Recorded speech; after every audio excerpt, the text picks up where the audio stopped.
এই সুন্দর প্রকৃতির গভীরে এক অদ্ভুত প্রকৃতির অস্তিত্ব রয়েছে, যাকে কোয়ান্টাম ওয়ার্ল্ড বলা হয়। সেই অদ্ভুত প্রকৃতির নিয়মকানুন অনিশ্চয়তা অর্থাৎ আনসার্টেনিটিতে ভরে আছে। প্রকৃতির গভীরে অনিশ্চয়তা আছে, তাই এই নিশ্চিত প্রকৃতির সৃষ্টি হয়েছে, আপনার সৃষ্টি হয়েছে। আপনি যত বেশি বুদ্ধিমান হবেন, আপনার যুক্তিবোধ যত বেশি শক্তিশালী হবে, এই ভিডিওর কনসেপ্ট আপনাকে তত বেশি সমস্যায় ফেলবে। আপনি যে বাস্তবকে সরাসরি প্রত্যক্ষ করছেন, সেই বাস্তবটা নিশ্চয়তার উপরে দাঁড়িয়ে আছে। মানে প্রয়োজনীয় সমস্ত তথ্য যদি আপনার কাছে থাকে, তাহলে আপনি ভবিষ্যতে কি ঘটবে সেটা আগে থেকেই বলে দিতে পারেন।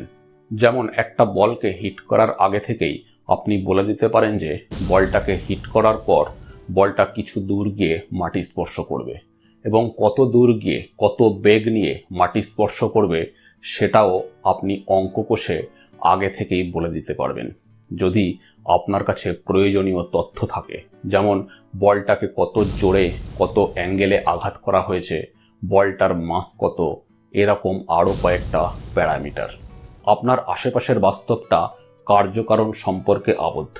কজ এবং এফেক্ট লজিক্যালি কানেক্টেড। সবকিছু সার্টেন, ডিটারমিনিস্টিক, নিশ্চয়তার সুতোতে বাঁধা। কিন্তু এই নিশ্চয়তার গভীরে আছে অনিশ্চয়তা, আনসার্টেনিটি। পদার্থের একদম গভীরে অর্থাৎ অণুপরমাণুর দুনিয়াতে, মানে কোয়ান্টাম ওয়ার্ল্ডে, অনিশ্চয়তা আছে বলেই একটা অ্যাটমের অস্তিত্ব রয়েছে। কিন্তু কিভাবে কোনো কিছুর অস্তিত্বর কারণ অনিশ্চয়তা হতে পারে? একটা অ্যাটমের কেন্দ্রে নিউট্রন এবং প্রোটন থাকে, একে নিউক্লিয়াস বলে। পজিটিভ নিউক্লিয়াসের চারিদিকে নেগেটিভ ইলেকট্রন থাকে। কিন্তু গ্রহগুলো যেমন গ্র্যাভিটেশন ফোর্সের কারণে সূর্যের চারিদিকে ঘোরে, সেই রকমভাবে ইলেকট্রন ইলেকট্রোম্যাগনেটিক ফোর্সের কারণে নিউক্লিয়াসকে কেন্দ্র করে ঘুরতে পারে না। কারণ ক্লাসিক্যাল ফিজিক্স অনুযায়ী কোনো চার্জড পার্টিকেল যদি এইভাবে ঘোরে, তাহলে সে কন্টিনিউ ইলেকট্রোম্যাগনেটিক রেডিয়েশন ছাড়তে থাকবে, ফলে তার এনার্জি ক্রমশ কমতে থাকবে। এইভাবে এনার্জি কমতে কমতে ফ্র্যাকশন অফ সেকেন্ডের মধ্যে ইলেকট্রনটা নিউক্লিয়াসে গিয়ে পড়বে, ফলে অ্যাটমের অস্তিত্ব না থাকার কথা। কিন্তু অ্যাটমের তো অস্তিত্ব আছে, তাহলে অ্যাটমের ভেতর ইলেকট্রনের অবস্থান কিভাবে থাকে? নিউক্লিয়াসের চারিদিকে একটা সম্ভাবনাময় অঞ্চলে ইলেকট্রনটা অবস্থান করে। এই সম্ভাবনাময় অঞ্চলকে আপনি মেঘের সাথে তুলনা করতে পারেন। অর্থাৎ নিউক্লিয়াসের চারিদিকে একটা সম্ভাবনাময় অঞ্চলে ইলেকট্রনটা মেঘের মতো অবস্থান করে। কিন্তু এই মেঘ ভেঙে বৃষ্টি ঝরে না কেন? মানে পজিটিভ নিউক্লিয়াসের প্রবল আকর্ষণে কেন নেগেটিভ ইলেকট্রন মেঘ ভেঙে বেরিয়ে এসে পজিটিভ নিউক্লিয়াসের উপরে আছড়ে পড়ে না? কারণ ফান্ডামেন্টাল লেভেলে প্রকৃতি অনিশ্চয়তার খেলা খেলে। কোনো একটা নির্দিষ্ট সময়ে ইলেকট্রনটা এক্স্যাক্টলি কোথায় আছে, এটা আপনি যত সঠিকভাবে পরিমাপ করতে পারবেন, তত বেঠিক হয়ে যাবে ইলেকট্রনের বেগ অর্থাৎ ভেলোসিটির পরিমাপ। ভর এবং বেগের গুণফলকে ভরবেগ বলে, মোমেন্টাম বলে। অর্থাৎ কোনো একটা নির্দিষ্ট সময়ে ইলেকট্রনের পজিশন যত সার্টেন হবে, তার মোমেন্টাম তত আনসার্টেন হবে। আপনি যতই পাওয়ারফুল যন্ত্র ব্যবহার করুন না কেন, কিছুতেই আপনি ইলেকট্রনের অবস্থান এবং তার মোমেন্টামের সঠিক ধারণা একসাথে পাবেন না। তার মানে এই নয় যে এটা আপনার পরিমাপ করার অক্ষমতা। তার মানে এই নয় যে আপনার কাছে সঠিক যন্ত্রটা নেই। তার মানে এই যে পদার্থের একদম গভীরে প্রকৃতি এইভাবেই কাজ করে। ফান্ডামেন্টাল লেভেলে প্রকৃতি ভীষণ অনিশ্চিত, আনসার্টেন। কোনো কোয়ান্টাম পার্টিকেলের অবস্থান এবং মোমেন্টাম অনিশ্চয়তার সুতোতে বাঁধা আছে। এটাই হাইসেনবার্গ আনসার্টেনিটি প্রিন্সিপালের বেসিক কনসেপ্ট। এখন প্রশ্ন হলো, পজিটিভ নিউক্লিয়াসের প্রবল আকর্ষণে কেন নেগেটিভ ইলেকট্রন মেঘ ভেঙে বেরিয়ে এসে পজিটিভ নিউক্লিয়াসের উপরে আছড়ে পড়ে না? এর কারণ, নিউক্লিয়াসের পজিটিভ চার্জের আকর্ষণে যদি ইলেকট্রনটা নিউক্লিয়াসে গিয়ে অবস্থান করে, তাহলে তার অবস্থান ফিক্সড হয়ে যায়, নিশ্চয়তার বন্ধনে আবদ্ধ হয়ে যায়। অটোমেটিক্যালি প্রাকৃতিক নিয়ম অনুযায়ী ইলেকট্রনের মোমেন্টাম নিশ্চয়তার বন্ধন থেকে মুক্ত হয়ে গিয়ে অনিশ্চিত হয়ে যাবে। মানে ইলেকট্রনের কোনো ফিক্সড মোমেন্টাম থাকবে না, কোনো ফিক্সড ভেলোসিটি থাকবে না। নিউক্লিয়াসের ঘেরাটোপ থেকে ছিটকে বেরিয়ে যাওয়ার মতো বিভিন্ন মানের ভেলোসিটি তার ভেতরে একসাথে থাকবে। তাই ইলেকট্রন নিউক্লিয়াসে অবস্থান করতে পারে না। আবার নিউক্লিয়াসের চারিদিকে যে সম্ভাবনাময় অঞ্চলে মেঘের মতো ইলেকট্রনটা থাকে, সেই মেঘ ভেঙে ইলেকট্রনটা ছিটকে অ্যাটম থেকে বেরিয়ে যেতে পারে না নিউক্লিয়াসের পজিটিভ চার্জের আকর্ষণে। অর্থাৎ প্রকৃতির গভীরে প্রকৃতি অনিশ্চয়তার খেলা খেলে। তাই অ্যাটমের অস্তিত্ব রয়েছে। অ্যাটমের অস্তিত্ব রয়েছে, তাই অ্যাটম দিয়ে তৈরি মলিকিউলসের অস্তিত্ব রয়েছে। মলিকিউলসের অস্তিত্ব রয়েছে, তাই বিভিন্ন মলিকিউলস দিয়ে তৈরি আপনার শরীরের অস্তিত্ব রয়েছে। এই প্রকৃতির অস্তিত্ব রয়েছে। অর্থাৎ বাস্তবের গভীরে বাস্তবটা অনিশ্চিত, কিন্তু এই বাস্তবটা যখন মাইক্রো স্টেট থেকে ম্যাক্রো স্টেটে উন্নীত হয়, মানে বৃহদাকার ধারণ করে, তখন অনিশ্চয়তা পরস্পরকে ক্যান্সেল আউট করে নিশ্চিত বাস্তব তৈরি করে। তাই যে বাস্তবকে আপনি সরাসরি প্রত্যক্ষ করেন, সেই বাস্তবটা নিশ্চয়তার সুতো দিয়ে বাঁধা আছে। কিন্তু নিশ্চয়তার গভীরে কেন এই অনিশ্চয়তা? আজকের এই ভিডিওতে আপনি এই গভীর প্রশ্নের উত্তরটা পেতে চলেছেন। আপনি জানতে পারবেন প্রকৃতি কিভাবে অনিশ্চয়তার কালি দিয়ে নিশ্চয়তার কাহিনী লিখেছে। তাছাড়া আপনি জানতে পারবেন পদার্থের একদম ছোট একটা কণা অর্থাৎ পার্টিকেল কিভাবে ঢেউয়ের মতো আচরণ করতে পারে। আবার অনেকগুলো ছোট ছোট ঢেউ কিভাবে একটা পার্টিকেল তৈরি করতে পারে। ফান্ডামেন্টাল লেভেলে আপনার শরীরটা কিছু তরঙ্গ অর্থাৎ ঢেউ দিয়েই তো তৈরি হয়েছে। এই ভিডিওতে একদম গভীরে গিয়ে আপনি বুঝতে পারবেন হাইজেনবার্গ আনসার্টেনিটি প্রিন্সিপালের আসল রহস্য। ভিডিওটা শেষ পর্যন্ত দেখবেন বন্ধু।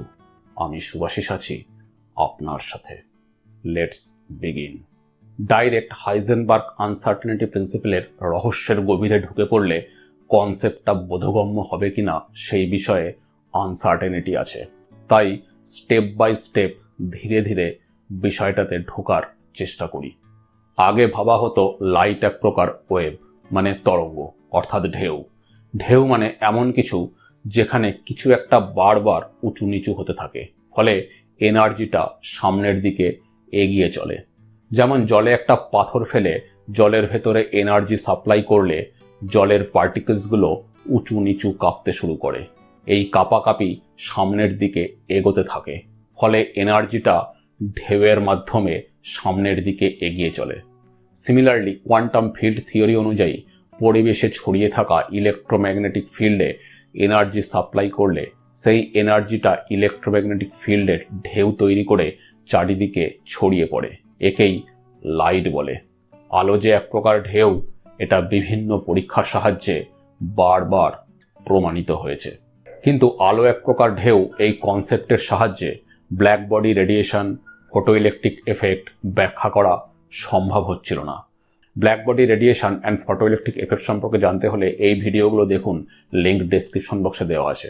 আলো এক প্রকার ঢেউ এই কনসেপ্টের সাহায্যে black body radiation, photoelectric effect ব্যাখ্যা করা না গেলেও কিন্তু আলো এক প্রকার কণা অর্থাৎ পার্টিকেলের স্রোত, এটা ধরে নিয়ে black body radiation and photoelectric effect ব্যাখ্যা করা সম্ভব হয়েছিল। আলোর পার্টিকেলকে ফোটন বলে। একটা আলোর পার্টিকেলের এনার্জি E = hf অ্যান্ড এর মোমেন্টাম P = h/λ, অর্থাৎ রেডিয়েশনের ডুয়াল নেচার। কিছু কিছু পরীক্ষায় রেডিয়েশন ঢেউয়ের মতো আচরণ করে, আবার কিছু কিছু পরীক্ষায় রেডিয়েশন পার্টিকেলের মতো আচরণ করে। যেমন একজন পুরুষ তার ওয়াইফের সাথে যখন থাকে তখন হাজব্যান্ডের মতো আচরণ করে, আবার তার মায়ের সাথে যখন থাকে তখন ছেলের মতো আচরণ করে। এখন প্রশ্ন হলো, ঢেউ যদি পার্টিকেলের মতো আচরণ করতে পারে, তাহলে কি পার্টিকেল ঢেউয়ের মতো আচরণ করতে পারবে? প্রকৃতি একটা সিমেট্রি মেনে চলে। প্রকৃতি কিভাবে কাজ করে এটা ভালোভাবে উপলব্ধি করতে পেরে ডি ব্রগলির মনে হলো যে ঢেউ যদি পার্টিকেলের মতো আচরণ করতে পারে, তাহলে পার্টিকেলও নিশ্চয়ই ঢেউয়ের মতো আচরণ করতে পারবে।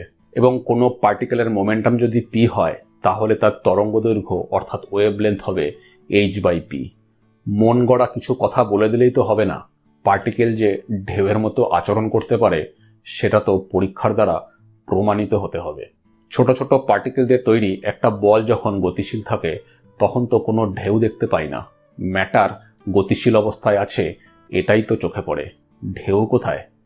গতিশীল বলের মাস এবং ভেলোসিটিকে এই ইকুয়েশনে বসালে বলটার ঢেউয়ের অর্থাৎ ম্যাটার ওয়েভের ওয়েভলেন্থ পাওয়া যাবে।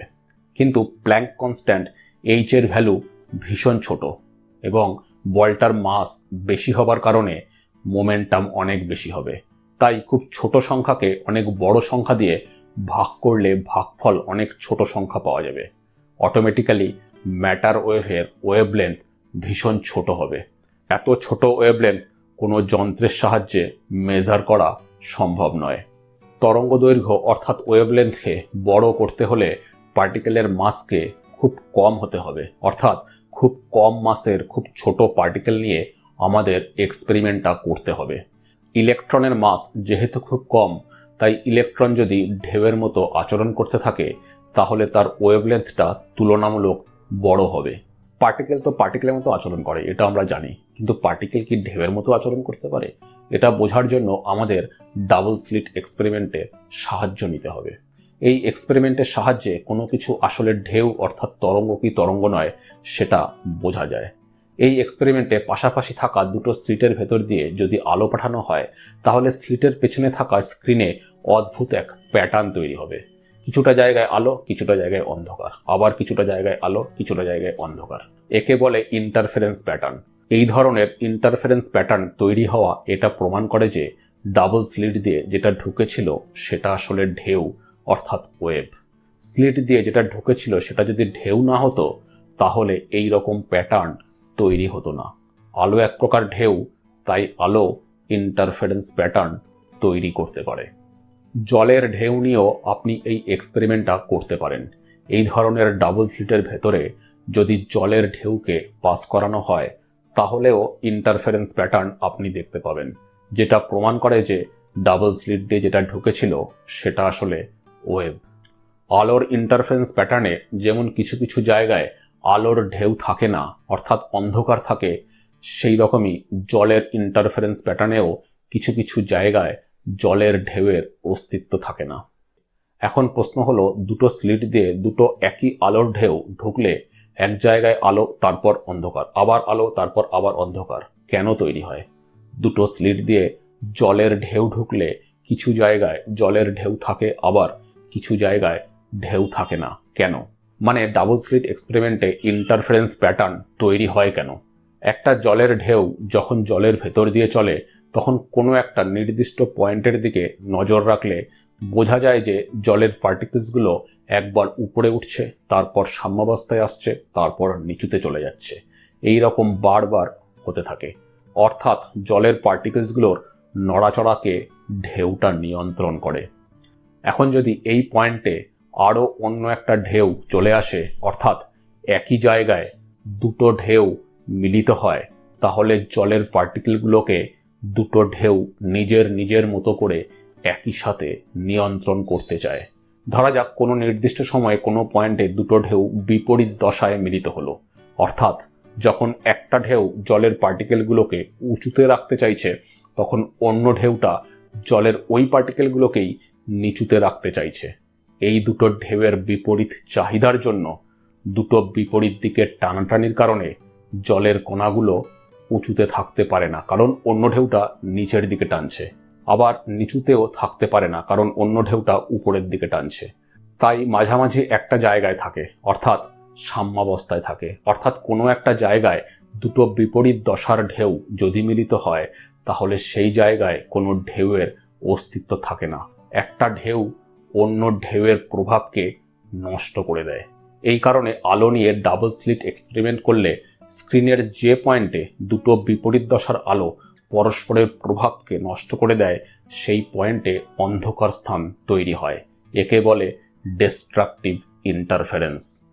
এবার ধরা যাক কোনো নির্দিষ্ট সময়ে কোনো জায়গায় দুটো জলের ঢেউ বিপরীত দশায় মিলিত না হয়ে একই দশায় মিলিত হলো।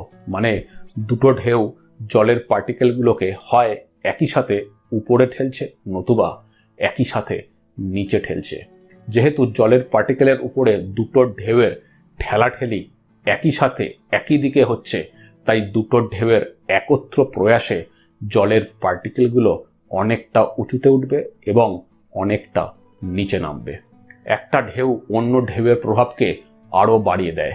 এই কারণে আলো নিয়ে ডাবল স্লিট এক্সপেরিমেন্ট করলে যে পয়েন্টে দুটো একই দশার আলো পরস্পরের সাথে মিলিত হয়, সেখানে দুটো ঢেউ পরস্পরের প্রভাবকে বাড়িয়ে দেবার জন্য ইন্টারফারেন্স প্যাটার্নে উজ্জ্বল আলোক স্থান তৈরি হয়। একে বলে কনস্ট্রাকটিভ ইন্টারফারেন্স।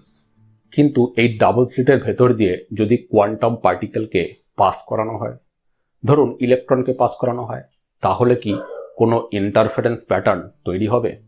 যদি ইন্টারফারেন্স প্যাটার্ন তৈরি হয়, তাহলে প্রমাণিত হবে যে পার্টিকেল ওয়েভের মতো আচরণ করতে পারে। ডাবল স্লিট দিয়ে ইলেকট্রন পাস করিয়ে দেখা গেল যে স্ক্রিনে ইন্টারফারেন্স প্যাটার্ন তৈরি হচ্ছে। এমনকি একটা একটা করে ইলেকট্রন পাস করিয়েও দেখা যাচ্ছে যে ইন্টারফারেন্স প্যাটার্ন তৈরি হচ্ছে। আশ্চর্য ব্যাপার, একটা ইলেকট্রন ইন্টারফারেন্স প্যাটার্ন তৈরি করতে পারছে। তার মানে এই যে একটা ইলেকট্রন দুটো ভিন্ন স্লিটের মধ্যে দিয়ে একই সাথে ঢুকছে। এটা কিভাবে সম্ভব হয়? নিশ্চয়ই এক্ষেত্রে ইলেকট্রন ঢেউয়ের মতো আচরণ করছে, আদারওয়াইজ এই রকম ঘটনা ঘটা সম্ভব নয়। অর্থাৎ পার্টিকেল ঢেউয়ের মতো আচরণ করতে পারে। ব্যাপারটা আসলে কিভাবে ঘটছে সেটা বোঝার জন্য এখানে একটা ডিটেক্টর বসানো হলো, মানে একটা পর্যবেক্ষক, যেটা পর্যবেক্ষণ করবে ঘটনাটা কিভাবে ঘটছে। যখনই যন্ত্ররূপী পর্যবেক্ষক অর্থাৎ অবজারভার বসিয়ে এক্সপেরিমেন্টটা করা হলো, তখন দেখা যাচ্ছে যে স্ক্রিনে কোনো ইন্টারফারেন্স প্যাটার্ন তৈরি হচ্ছে না। মানে ডিটেক্টর ইলেকট্রনের গতিবিধিতে নজর রাখা যখনই শুরু করলো, তখনই ইলেকট্রন ঢেউয়ের মতো আচরণ করা বন্ধ করে দিয়ে পার্টিকেলের মতো আচরণ করা শুরু করলো। যখন যন্ত্রের সাহায্যে কোনো কোয়ান্টাম পার্টিকেলকে দেখার চেষ্টা করা হয়, তখন কোয়ান্টাম ওয়ার্ল্ডে লাইট ফেলা হয়, অর্থাৎ আলোর কণা ফোটন ফেলা হয়। সেই ফোটন কোয়ান্টাম সিস্টেম থেকে রিফ্লেক্টেড হয়ে আবার যন্ত্রে ফিরে এসে কোয়ান্টাম ওয়ার্ল্ডকে দেখতে সাহায্য করে। অর্থাৎ ফোটনের সাথে ইলেকট্রনের ইন্টারাকশন যখন হচ্ছে, তখন ইলেকট্রন ঢেউয়ের মতো আচরণ করা বন্ধ করে দিয়ে পার্টিকেলের মতো আচরণ করা শুরু করছে। কিন্তু ইলেকট্রনকে যখন কেউ ডিস্টার্ব না করে, তখন ইলেকট্রন ঢেউয়ের মতো আচরণ করে। এটাকে বলে মেজারমেন্ট প্রবলেম। মানে কোয়ান্টাম ওয়ার্ল্ডে সবকিছু ঢেউয়ের মতো আচরণ করে, কিন্তু যখনই এই ঢেউগুলোকে মেজার করার জন্য ডিস্টার্ব করা হয়, তখনই ঢেউ ভেঙে যায়, ওয়েভ ফাংশন কোল্যাপস করে যায়। কিন্তু কণা কিভাবে ঢেউয়ের মতো আচরণ করতে পারে? কণা এবং তরঙ্গ সম্পূর্ণ ভিন্ন অস্তিত্ব। কণা হলো একটা পয়েন্ট মাস, একটা নির্দিষ্ট স্থানে থাকতে পারে, যার মোমেন্টাম থাকে, বিচ্ছিন্ন, ডিসক্রিট, আলাদা আলাদা হয়ে থাকে। কিন্তু ঢেউ ছড়িয়ে থাকে, কন্টিনিউয়াস, সম্পূর্ণ আলাদা ধরনের অস্তিত্ব, যার তরঙ্গ দৈর্ঘ্য অর্থাৎ ওয়েভলেন্থ থাকে, কম্পাঙ্ক অর্থাৎ ফ্রিকোয়েন্সি থাকে। তাহলে কণা কিভাবে ঢেউয়ের মতো আচরণ করতে পারে, অথবা ঢেউ কিভাবে কণার মতো আচরণ করতে পারে? একটা নির্দিষ্ট তরঙ্গ দৈর্ঘ্যের ঢেউ তো অসীম পর্যন্ত বিস্তৃত হতে পারে। তাহলে কণাটার অবস্থান কোথায় হবে? এটা যদি ইলেকট্রন ঢেউ হয়ে থাকে, তাহলে ইলেকট্রন পার্টিকেলটা আসলে কোথায় আছে? এখানে, না এখানে, না এখানে, না অন্য কোথাও? অর্থাৎ একটা নির্দিষ্ট ওয়েভলেন্থের ঢেউকে একটা নির্দিষ্ট পয়েন্টে লোকালাইজড করা যাচ্ছে না। একটা নির্দিষ্ট ওয়েভলেন্থের ঢেউকে কণা হিসাবে কিছুতেই কনসিডার করা সম্ভব হচ্ছে না। কিন্তু অনেকগুলো ঢেউ যদি একসাথে একই জায়গা দিয়ে চলাচল করে, তাহলে একটা ইন্টারেস্টিং ঘটনা ঘটে। কিছুক্ষণ আগেই বলা হয়েছে, অনেকগুলো ঢেউ যখন একই জায়গা দিয়ে চলাচল করে, তাহলে কোনো একটা পয়েন্টে ঢেউগুলো যদি একই দশায় মিলিত হয়, তাহলে তারা পরস্পরের প্রভাবকে বাড়িয়ে দেয়, অর্থাৎ কনস্ট্রাকটিভ ইন্টারফারেন্স তৈরি হয়। কিন্তু ঢেউগুলো যদি বিপরীত দশায় মিলিত হয়, তাহলে পরস্পরের প্রভাবকে নষ্ট করে দেয়, ফলে সেখানে ঢেউয়ের কোনো অস্তিত্ব থাকে না, অর্থাৎ ডিস্ট্রাকটিভ ইন্টারফারেন্স তৈরি হয়। অর্থাৎ বিভিন্ন ওয়েভলেন্থের অনেকগুলো ঢেউ যখন মিলিত হয়, তখন ডিস্ট্রাকটিভ ইন্টারফারেন্সের কারণে, অর্থাৎ পরস্পরের প্রভাবকে নষ্ট করে দেবার কারণে, বেশিরভাগ অঞ্চলে ঢেউয়ের কোনো অস্তিত্ব থাকে না। কিন্তু কোনো জায়গায় কনস্ট্রাকটিভ ইন্টারফারেন্সের কারণে সমস্ত ঢেউয়ের একটা মিলিত প্রভাব দেখা যায়। সবগুলো ঢেউয়ের মিলিত প্রভাব যে এরিয়াতে পাওয়া যায় সেখানেই পার্টিকেলটাকে পাবার সম্ভাবনা থাকে। একে বলে ওয়েভ প্যাকেট। এই ওয়েভ প্যাকেট হলো একটা সম্ভাবনাময় অঞ্চল, একটা ওয়েভ ফাংশন। এই সম্ভাবনাময় অঞ্চলকে একটা ম্যাথামেটিক্যাল ইকুয়েশনের দ্বারা রিপ্রেজেন্ট করা যায়। যন্ত্রের সাহায্যে মেজার করার চেষ্টা করলে এই এরিয়াতে পার্টিকেলটাকে পাওয়া যাবে, কিন্তু এক্স্যাক্টলি কোন পয়েন্টে পার্টিকেলটাকে পাওয়া যাবে সেটা আগে থেকে বলা সম্ভব নয়। এখানে আপনার মনে হতে পারে যে মেজার করার আগে পার্টিকেলটা এই ওয়েভ প্যাকেটের ভিতরে কোনো না কোনো জায়গায় নিশ্চয়ই ছিল। আপনার মনে হতে পারে মেজার করছি না, তাই পার্টিকেলটা এক্স্যাক্টলি কোথায় আছে সেটা জানতে পারছি না। যখনই মেজার করব তখনই আসলে পার্টিকেলটাকে কোনো একটা পয়েন্টে খুঁজে পাওয়া যাবে। অর্থাৎ আপনার মনে হতে পারে মেজার করলে কোয়ান্টাম পার্টিকেলকে খুঁজে পাওয়া যায়। এইরকম ভাবনা যদি আপনি ভাবা শুরু করেন তাহলে বুঝবেন আপনার ভাবনা সম্পূর্ণ ভুল পথে চলতে শুরু করেছে। ওয়েভ প্যাকেটের ভেতরে যে পার্টিকেলটার অবস্থান নিয়ে আপনি ভাবছেন সেই পার্টিকেলের বাস্তবে কোনো অস্তিত্বই নেই। যার অস্তিত্বই নেই তার অবস্থান নিয়ে আপনি যদি ভাবেন তার মানে আপনার ভাবনা ভুল পথে চলছে। আসলে পরিমাপ করার আগে পার্টিকেলটার পার্টিকেল হিসেবে কোনো অস্তিত্বই ছিল না, তরঙ্গ অর্থাৎ ঢেউ হিসাবে অস্তিত্ব ছিল। যখনই মেজার করবেন তখনই আপনি পার্টিকেলটাকে কোনো একটা পয়েন্টে দেখতে পাবেন, তখন আর ঢেউয়ের কোনো অস্তিত্ব থাকবে না, ওয়েভ ফাংশন কোল্যাপস করবে। অর্থাৎ মেজারমেন্টের মাধ্যমে আপনি রিয়েলিটি তৈরি করলেন, পার্টিকেলটাকে বাস্তব রূপ দিলেন। ক্লাসিক্যাল ওয়ার্ল্ডে কোনো কিছু মেজার করলে প্যারামিটারটা সম্বন্ধে জানা যায়, কোয়ান্টাম ওয়ার্ল্ডে মেজার করলে রিয়েলিটি তৈরি হয়। 1 ঘন্টা পরে সৌরজগতের রেসপেক্টে পৃথিবীর অবস্থানটা কোথায় হবে সেটা আপনি মেজার করুন বা না করুন, যেখানে হবার কথা ছিল সেখানেই হবে, বাস্তবটা পরিবর্তন হবে না।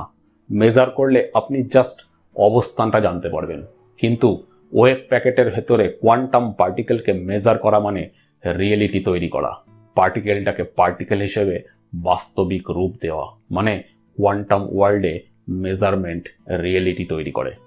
এই কারণে ডাবল স্লিট এক্সপেরিমেন্টে যখনই আপনি ডিটেক্টর বসিয়ে ইলেকট্রনের গতিবিধি বোঝার চেষ্টা করেছিলেন তখন আপনি আসলে ইলেকট্রনকে পার্টিকেল হিসেবে বাস্তব রূপ দিয়েছিলেন।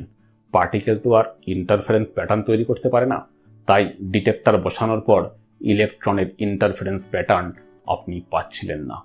এখন প্রশ্ন হলো, এই ওয়েভ প্যাকেটটা যে পার্টিকেলকে রিপ্রেজেন্ট করছে তার ওয়েভলেন্থ কত? এই ওয়েভ প্যাকেটটা তো আর একটা ওয়েভ দিয়ে তৈরি হয়নি যে এর নির্দিষ্ট ওয়েভলেন্থ থাকবে।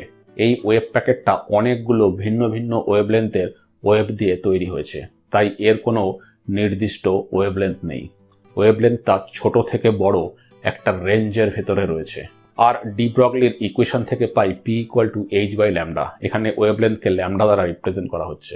ওয়েভ প্যাকেটটা যে পার্টিকেলকে রিপ্রেজেন্ট করছে সেই পার্টিকেলটার যেহেতু কোনো নির্দিষ্ট ওয়েভলেন্থ নেই, তাই তার কোনো নির্দিষ্ট মোমেন্টামও নেই। মোমেন্টাম কম থেকে বেশি একটা নির্দিষ্ট রেঞ্জের মধ্যে রয়েছে, অর্থাৎ মোমেন্টামটা অনিশ্চিত, আনসার্টেন। অর্থাৎ এই ওয়েভ প্যাকেটটা যে কোয়ান্টাম পার্টিকেলকে রিপ্রেজেন্ট করছে সেই পার্টিকেলটা এক্স্যাক্টলি কোথায় আছে সেটা আমরা জানি না, অর্থাৎ পার্টিকেলটার পজিশন অনিশ্চিত, আনসার্টেন। আবার যেহেতু ওয়েভ প্যাকেটের ওয়েভলেন্থটা নির্দিষ্ট নয়, তাই এই ওয়েভ প্যাকেটটা যে পার্টিকেলকে রিপ্রেজেন্ট করছে সেই পার্টিকেলটার মোমেন্টামও অনিশ্চিত, আনসার্টেন। কিন্তু আমরা চাইছি পার্টিকেলের পজিশনটাকে আনসার্টেনিটি থেকে সার্টেনিটির দিকে নিয়ে যেতে, মানে ওয়েভ প্যাকেটের এরিয়াটাকে একটু ছোট করতে, যাতে পার্টিকেলের পজিশনটা অনিশ্চয়তার থেকে কিছুটা নিশ্চয়তার দিকে এগোয়। মানে আগের থেকে অনেক ছোট জায়গায় এখন পার্টিকেলটাকে পাওয়ার সম্ভাবনা তৈরি হলো, মানে পার্টিকেলের পজিশন সম্পর্কে আগের থেকে ধারণা অনেক বেটার হলো। কিন্তু ওয়েভ প্যাকেটটা আরও ন্যারো হওয়া, আরও লোকালাইজড হওয়া তখনই সম্ভব যদি আগের তুলনায় আরও অনেক বেশি সংখ্যক ভিন্ন ভিন্ন ওয়েভ একই জায়গায় মিলিত হয়।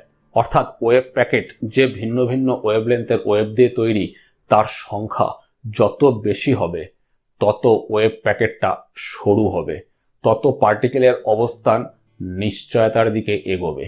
আর ছোট থেকে বড় আরও বেশি বেশি ওয়েভলেন্থ যুক্ত হচ্ছে মানে তো ওয়েভলেন্থের রেঞ্জ বাড়ছে, তাই মোমেন্টামেরও রেঞ্জ বাড়ছে, মানে মোমেন্টাম সম্পর্কে ধারণা কমছে, মোমেন্টাম আনসার্টেন হয়ে যাচ্ছে। মানে পার্টিকেলটার পজিশন যত সার্টেন হবে মোমেন্টাম তত আনসার্টেন হয়ে যাবে। আবার একটা নির্দিষ্ট ওয়েভলেন্থের ওয়েভ যদি একটা কোয়ান্টাম পার্টিকেলকে রিপ্রেজেন্ট করে, তাহলে তার ওয়েভলেন্থ যেহেতু ফিক্সড, অর্থাৎ মোমেন্টাম ফিক্সড, অর্থাৎ মোমেন্টাম সম্পর্কে সঠিক ধারণা পাচ্ছি, মোমেন্টাম নিশ্চিত, সার্টেন। কিন্তু ওয়েভটা যেহেতু অসীম পর্যন্ত বিস্তৃত, তাই পার্টিকেলের পজিশন সম্পর্কে কোনো ধারণাই পাওয়া যাচ্ছে না, অনিশ্চিত, আনসার্টেন। অর্থাৎ কোয়ান্টাম পার্টিকেলের মোমেন্টাম সম্পর্কে আপনার ধারণা যত সঠিক হবে, তার অবস্থান সম্পর্কে আপনার ধারণা তত বেঠিক হয়ে যাবে। অর্থাৎ কোয়ান্টাম পার্টিকেলের মোমেন্টাম নিশ্চয়তার বন্ধনে বাধা পড়লে তার অবস্থান নিশ্চয়তার বন্ধন মুক্ত হয়ে অনিশ্চিত হয়ে যায়। আর কোয়ান্টাম পার্টিকেলের অবস্থান নিশ্চয়তার বন্ধনে বাধা পড়লে তার মোমেন্টাম নিশ্চয়তার বন্ধন মুক্ত হয়ে অনিশ্চিত হয়ে যায়। এটাই হাইজেনবার্গ আনসার্টেনিটি প্রিন্সিপাল, এটাই ডিপ রিয়েলিটি। কোয়ান্টাম দুনিয়াতে যে এই রকম অনিশ্চয়তার খেলা চলে, এটা বারবার বহুবার বিভিন্ন পরীক্ষার সাহায্যে প্রমাণিত হয়েছে। বিভিন্ন ম্যাথামেটিক্যাল ইকুয়েশন তৈরি হয়েছে। ম্যাথামেটিক্যাল ইকুয়েশনগুলো কোয়ান্টাম বাস্তবকে ভীষণ অ্যাকিউরেসির সাথে এক্সপ্লেন করছে। আপনি যে বাস্তবের মধ্যে থেকে ছোট থেকে বড় হয়েছেন, দৈনন্দিন জীবন থেকে পাওয়া বিভিন্ন তথ্যের উপর বেস করে আপনার যে যুক্তিবোধ তৈরি হয়েছে, বিভিন্ন ঘটনার কারণ এবং ফলাফলকে যেভাবে লজিক্যালি কানেক্ট করতে শিখেছেন, সেই সমস্ত শিক্ষা, সেই সমস্ত যুক্তিবোধ আপনাকে সমস্যায় ফেলবে আপনি যখন সেই যুক্তিবোধ নিয়ে কোয়ান্টাম ওয়ার্ল্ডের অনিশ্চয়তার জগৎ সম্পর্কে বোঝার চেষ্টা করবেন। সবটা বুঝেও কিছুই বুঝলাম না এমন অনুভূতি হবে। এই কারণে নোবেল বিজয়ী সায়েন্টিস্ট ডক্টর রিচার্ড ফেমেন বলেছিলেন, if you think you understand quantum mechanics, you don't understand quantum mechanics. এখানে বোঝা মানে কজ অ্যান্ড এফেক্টকে লজিক্যালি কানেক্ট করতে পারা, আর না বোঝা মানে কজ এবং এফেক্টকে লজিক্যালি কানেক্ট করতে না পারা। আর যদি আপনি এই সমস্ত অদ্ভুত ঘটনার পেছনে সৃষ্টিকর্তাকে খুঁজে পান, সৃষ্টিকর্তার অস্তিত্বের প্রমাণ পান, তাহলে বুঝবেন আপনি বোঝা না বোঝার ফিল্ড ছেড়ে বেরিয়ে গেছেন। কারণ বোঝা না বোঝার ফিল্ডের ফ্রেমওয়ার্ক লজিক দিয়ে তৈরি। ভিডিওটা কেমন লাগলো কমেন্টে জানাবেন বন্ধু। আপনার একটা ছোট্ট পজিটিভ ফিডব্যাক আমাকে আপনার জন্য নতুন নতুন ভিডিও বানাতে উৎসাহিত করে। ভিডিওটা লাইক এবং চ্যানেলটা আগে সাবস্ক্রাইব করা না থাকলে সাবস্ক্রাইব করার অনুরোধ রইল। Thanks for watching.